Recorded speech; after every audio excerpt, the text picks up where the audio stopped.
ভারতীয় মহিলা দলের বিশ্বকাপ জয়ে একটা জিনিস কিন্তু চোখে আঙুল দিয়ে দেখিয়ে দিল যে খেলায় যদি কেউ বজায় থাকতে পারে, যতই প্রতিকূল অবস্থা হোক না কেন, পাশা যে কোনো মুহূর্তে পাল্টে যেতে পারে। এবং ভিন্ন ঘটনা সেটার প্রতীক। ভারত মনে আছে এই ওয়ার্ল্ড কাপের মাঝখানে অস্ট্রেলিয়া, ইংল্যান্ড, সাউথ আফ্রিকার বিরুদ্ধে হেরে একসময় মনে হচ্ছিল সেমিফাইনালে কোয়ালিফাই করতে পারবে না।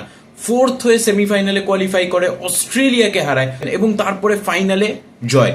শেফালি ভার্মা এই ওয়ার্ল্ড কাপে ছিলই না, স্কোয়াডেই ছিল না। প্রতিকা রাওয়ালের ইঞ্জুরি হলো, ফাইনালে একটা দুর্ধর্ষ ব্যাটিং পারফরমেন্স করলো, 2 উইকেট নিল এবং এখন ওয়ার্ল্ড কাপ মেডেল নিয়ে ঘুরে বেড়াচ্ছে।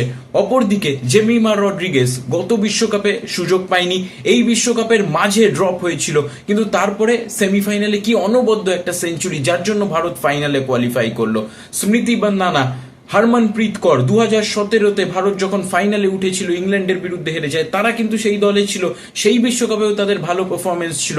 এই বিশ্বকাপে আবার তারা ভালো পারফর্ম করলো এবং এখন তাদের গলায় মেডেল রয়েছে। অমল মজুমদারের কথা কে ভুলতে পারবে?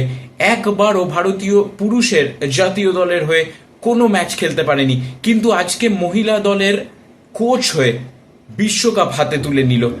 অনবদ্য অনেকগুলো স্টোরি। দীপ্তি শর্মা এই ইংল্যান্ডের বিরুদ্ধে 2017-র বিশ্বকাপ ফাইনালে কিছু রান যখন দরকার ছিল তখন করতে পারেনি সেই রানগুলো, এই বিশ্বকাপে সর্বাধিক উইকেট সংগ্রহকারী হয়ে গেল এবং তারপর ফাইনালে 5 উইকেট নিয়ে ভারতকে জেতালো। তাই জন্য ওই শাহরুখ খানের ডায়লগ ধার করে একটু বাংলা অনুবাদ করে আবারও বলবো যে আমাদের সিনেমার মতো এই দৈনন্দিন জীবনেও শেষমেশ সবকিছু ঠিকই হয়ে যায়, আর যদি ঠিক না হয়ে যায় ভাইয়া, তাহলে এখনো গল্প বাকি আছে বন্ধু, গল্প বাকি আছে।